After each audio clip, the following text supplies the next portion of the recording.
இயேசு கிறிஸ்துவின் இனிய நாமத்தில் உங்களுக்கு என் அன்பின் வாழ்த்துக்கள். இந்த நாளை கிருபையாய் காண செய்த தேவனுக்கு ஸ்தோத்திரம் உண்டாவதாக. கர்த்தர் உங்களை ஆசீர்வதிப்பாராக. மத்தேயு 12வது அதிகாரம் 35வது வசனம். நல்ல மனுஷன் இருதயமாகிய நல்ல பொக்கிஷத்திலிருந்து நல்லவைகளை எடுத்து காட்டுகிறான். பொல்லாத மனுஷன் பொல்லாத பொக்கிஷத்திலிருந்து பொல்லாதவைகளை எடுத்து காட்டுகிறான். கர்த்தருடைய பரிசுத்த நாமம் மகிமைப்படுவதாக. ஆண்டவராகிய இயேசு கிறிஸ்து சொன்ன வார்த்தை இது. நாம் நல்ல மனுஷனா அல்லது பொல்லாத மனுஷனா என்பதை எதை வைத்து சொல்லப்படுகிறது தெரியுமா? நாம் எதை வெளிப்படுத்துகிறோமோ அதை வைத்துதான். இருதயத்தை கர்த்தர் எப்படி சொல்லுகிறார் பாருங்கள். நல்ல பொக்கிஷம்.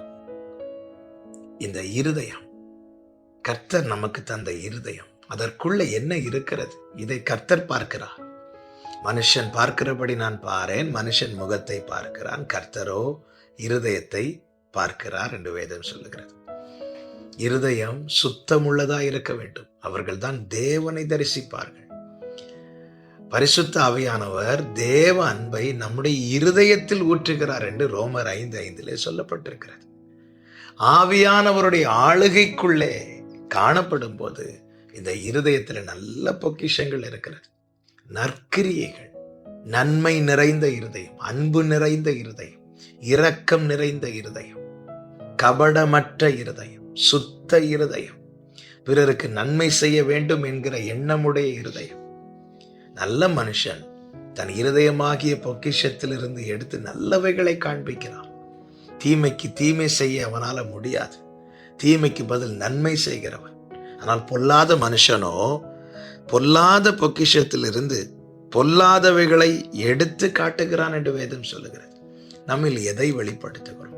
கலாத்தியர் 5 மாம்ச கிரியைகளை குறித்தும் சொல்லப்பட்டிருக்கிறது, ஆவியின் கனிகளை குறித்தும் சொல்லப்பட்டிருக்கிறது. ஆமை, நம்மில் எதை வெளிப்படுத்துகிறோமோ அதை வைத்து நாம் நம்மை அறிந்து கொள்ள வேண்டியது அவசியமாக இருக்கிறது. ஒருத்தங்க ஒரு வார்த்தை பேசினா அதற்கு பதில் என்னால் பேசாமல் இருக்க முடியவில்லை, நான் அதற்கு பதில் ஏதாவது ஒரு வார்த்தை பேசி விடுகிறேன் என்றால் நான் எதை எடுத்து காண்பிக்கிறேன் தெரியுமா? பொல்லாதவைகளை எடுத்து காண்பிக்கிறேன். நான் என்னை பொல்லாதவனாய் காண்பிக்கிறேன். மாறாக ஒருத்தங்க எனக்கு விரோதமாய் பேசும்போது நான் பொறுத்திருப்பேன். ஆனால் ஏனில் அந்த பொறுமை வெளிப்படுகிறது. அது கனி. அந்த கனி வெளிப்படும் போது நான் எதை எடுத்து காண்பிக்கிறேனா? நல்ல பொக்கிஷத்தை எடுத்து காண்பிக்கிறேன். நல்ல பொக்கிஷத்தை எடுத்து காண்பிக்கும் போது ஆமேன், அது கனி நிறைந்த வாழ்க்கை, அது கிறிஸ்துவின் சாயலை காண்பிக்கிறது. அப்படிப்பட்டவர்கள் நிமித்தமாய் பரலோக பிதாவின் நாமம் மகிமைப்படும் என்று ஆண்டவராகிய இயேசு கிறிஸ்து சொல்லி இருக்கிறார். உலகம் நம்முடைய கிரியைகளை பார்க்கிறதுங்க. உலகம் நம்முடைய வாழ்க்கையை பார்க்கிறது. எனவேதான் நீங்கள் நிருபமாய் இருக்கிறீர்கள் என்று பவுலை கொண்டு ஆவியானவர் எழுதி வைத்திருக்கிறார். என கேட்கிற அன்பு சகோதரா சகோதரி, பாடி கர்த்தரை மகிமைப்படுத்துகிறோம், கூடி கர்த்தரை மகிமைப்படுத்துகிறோம். இதோடு விட்டு விடாமல் வாழ்ந்து கர்த்தரை மகிமைப்படுத்துவோம். நல்லவைகளை எடுத்து காண்பிப்போம். நல்லவராம் நம் ஆண்டவராக இயேசு கிறிஸ்துவின் நாமத்துக்கு மகிமைக்காக வாழ்வோம். கர்த்தர் ஒவ்வொருவரையும் அப்படியே நடத்தி ஆசீர்வதிப்பாராக. எங்கள் நல்ல தகப்பனே, எங்களோடு இந்த நாளிலே பேசின கிருபைகளுக்காய் ஸ்தோத்திரம். எங்கள் இருதயத்தை நீர் பார்க்கிறீர், எங்கள் இருதயத்தை நீர் அறிந்திருக்கிறீர். அப்பா, எங்களிலிருந்து தீமையான காரியங்களை வெளிப்படுத்துகிற எந்த ஒரு காரியமும் எங்களுக்குள்ளே காணப்படாதபடிக்கு உடைய திருரத்தத்தால் கழுவி தூய்மையாக்கும்.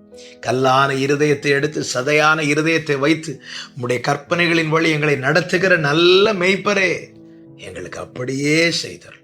இயேசு கிறிஸ்துவின் நாமத்தில் பிதாவே, ஆமென்.